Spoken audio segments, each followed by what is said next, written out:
संपूर्ण महाराष्ट्रात पाऊस न आल्यामुळे दुष्काळाचं सावट निर्माण झालेलं आहे.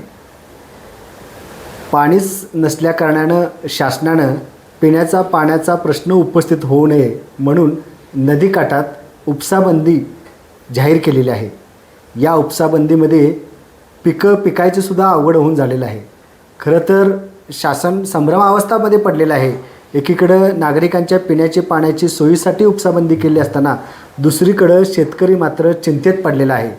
उपसाबंदी न उठवल्यास आहे ती हातातोंडाला आलेली पिकं वाळून जातील आणि पुढं अन्न खाणंसुद्धा महाग पडेल अशी परिस्थिती निर्माण झालेली आहे. एकूणच ही उपसाबंदी उठवावी म्हणून कोल्हापूर जिल्ह्यात गेले 3 दिवस आंदोलन सुरू आहे. माझ्यासोबत आहेत लोकप्रिय जिल्हा परिषद सदस्य राजू सूर्यवंशी सर. सर नमस्कार. नमस्कार. खरं तर सूर्यवंशी सरांच्याविषयी सांगायचं म्हटलं तर त्यांच्या जिल्हा परिषद मतदारसंघासह तालुक्यातसुद्धा अनेक विकास कामं त्यांनी केलेले आहेत. वैयक्तिक मदत केलेली आहे. इतकंच नाही तर कुठला शासकीय फंड नाही आला तरीसुद्धा त्यांनी पुढं होऊन विकास कामं साध्य केलेले आहेत. सर आपण उपसाबंदी या विषयावर तुम्ही 3 दिवस झालं आंदोलन करत आहात. काय शेतकऱ्यांच्या समस्या आहे काय सांगाल? उपसाबंदी हा विषय आपल्या जिल्ह्यामध्ये नवीन नाही आहे. 16-17 साली उपसाबंदी लागू झाली होती. 22-23 साली सुद्धा उपसाबंदी झाली होती. त्यावेळी मात्र विषय वेगळा होता. कारण त्यावेळी आम्ही आंदोलन केली आणि त्यामध्ये मार्ग निघाला. लगेच उपसाबंदी उठवली. दोन्ही उपसाबंदीमध्ये आम्हाला त्या ठिकाणी आंदोलन करून यश मिळालं होतं. आता ह्यावेळी शासन गेली 3 दिवस झाला आम्ही पाटबंधारे दारात बसतो आहे. कार्यालयीन वेळेमध्ये आमचं आंदोलन चालू होतं आहे. जिल्हा इरिगेशन फेडरेशनमार्फत आम्ही या ठिकाणी आंदोलन उभा केलेलं आहे. आणि आत्ता आम्हाला 8 दिवस पाण्याचा फेर नाही दिला तर कोल्हापूर जिल्हा या ठिकाणी मोठ्या नुकसानीच्या उंबरठ्यावर उभारलेला आहे. या ठिकाणी खरं तर कोल्हापूर जिल्ह्यात आपण शेतकऱ्यांशी भेटलात. किती नुकसान होते काय ऊसाचं याच्या पिकाबद्दल काय सांगाल? आत्ता जवळपास कोल्हापूर जिल्ह्यात मागील वर्षी 1,50,00,000 टन ऊस गाळप झाला होता.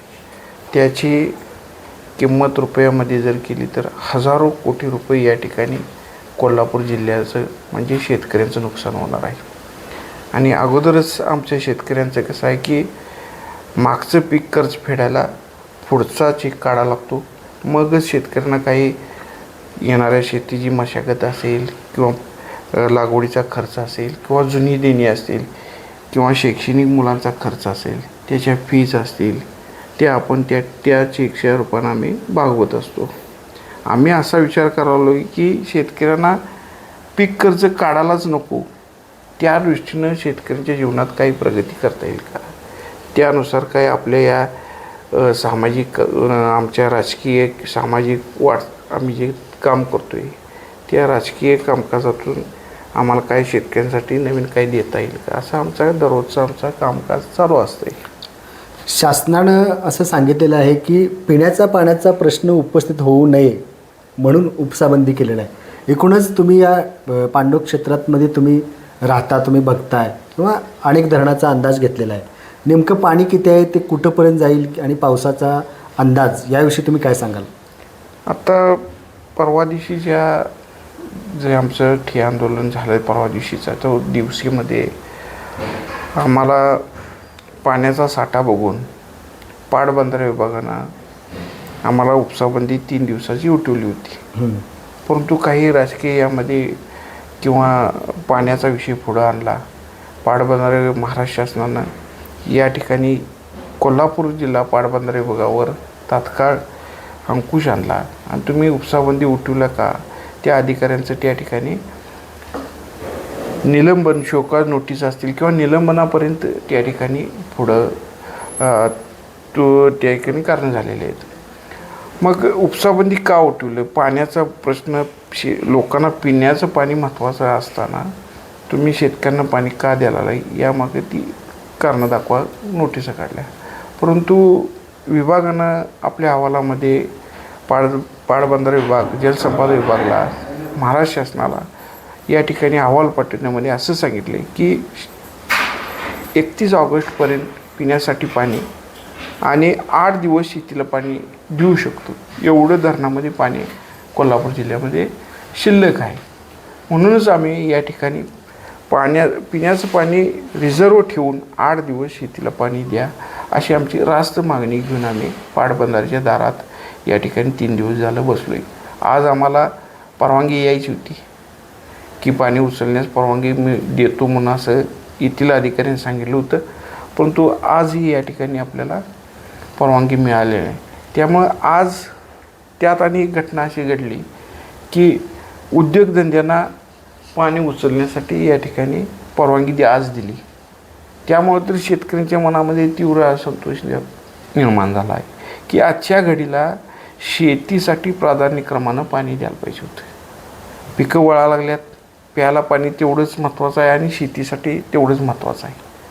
कारण माणसं प्यायला पाणी टँकरद्वारे देऊ शकतो आहे. अनेक पंपवेल आहेत, बोरवेल आहेत, विहिरीहून शहरात अनेक लोकांचे खर्च करू. जिल्ह्याला विकासासाठी निधी येणार आहे, निधी आलेला आहे जिल्हा नियोजनकडं. तो निधी काही प्रमाणात या ठिकाणी पाणी देण्यासाठी खर्च करता येईल. पण एकदा पिकं वाढली की परत ती पीक आपल्याला या ठिकाणी आपल्या हाताला लागणार नाही. नक्कीच शासन लोकांना जीवदान देत आहे पाणी शिल्लक राहावं म्हणून. शेतकरीसुद्धा आमच्या जीवाबरोबर पिकालासुद्धा जीवाप्रमाणे जपत आहे, ते मरू नये याची काळजी घेत आहे. आणि दुसरीकडं उद्योगांना मात्र पाणी दिलं जातं आहे याची खंत तुम्ही व्यक्त केलीत. एकूणच शासन स्तरावर तुमचा काय निर्णय झालेला आहे किंवा शासनाकडून काय उत्तर आलेलं आहे? पाणी उपसाबंदी उठणार की नाही? सध्याच्या घडीत मगाशी कलेक्टर साहेबांची आम्ही या ज्यांनी पाण्याच्या क्रांतीमध्ये शेतकऱ्यांच्यासाठी आवाज आयुष्यभर ठेवला ते भारतजी पाटणकर साहेबांच्यावर आणि आरजी तांबे जे पाण्याविषयी कायम त्यांचा अभ्यास आहे, यांच्याबरोबर आमची इरिगेशनचे काही पदाधिकारी असतील यांच्याबरोबर आम्ही आत्ताच कलेक्टर साहेबांची भेट घेतली. त्यांनाही आमचे मुद्दे पटवून सांगितले आणि त्यांच्याकडे मागणी केली की शेतीसाठी पाणी 8 दिवसाचं द्यावं आणि जो अहवाल गेला आहे त्या अहवालानुसार कारवाई व्हावी अशा पद्धतीचे आम्ही या ठिकाणी त्यांच्या भेट घेण्यासाठी गेलो होतो. परंतु त्यांचं म्हणणं आलं आहे की बाष्पीभवन होणार आहे पाण्याचं मोठ्या प्रमाणात आणि तो बाष्पीभवनाचा मुद्दा ह्या तुमच्या अहवालामध्ये पाटबंधारे विभागानं धरलेला नाही आणि त्याचे लॉसेस धरले तर तुम्हाला पाणी या ठिकाणी देता येत नाही. परंतु पाऊस एवढ्या लांब जाईल का? ऑगस्ट महिन्यापर्यंत पाऊस पडणारच नाही का असं कोणी सांगितले का या ठिकाणी? हे शक्यतोवर आहे. शक्यतो जर आपण धरत गेलो तर शेतकऱ्यांना या ठिकाणी पाणी देता येत नाही असं त्यांचं म्हणणं आहे. आणि आता 8 दिवसात जर शेतकऱ्यांना पाणी नाही दिलं तर शेतकरीचं पीक काय या ठिकाणी राहणार नाही. जसं मराठवाड्यात या ठिकाणी आत्महत्या झाल्यात तशा या ठिकाणी पाणीदार असणाऱ्या कोल्हापूर जिल्ह्यामध्ये सुद्धा काय मला ती भीती वाटायला लागल्या. त्यामुळं आमच्या माणसांची पिकं, शेतकऱ्यांची पिकं वाचवण्यासाठी या ठिकाणी पाटबंधारे विभागानं आणि शासनाने या ठिकाणी बघावं, त्यांना पाणी द्यावं अशी आर्त विनवणी या ठिकाणी मी महाराष्ट्र शासनाच्या पाटबंधारे विभागाला करतो आहे.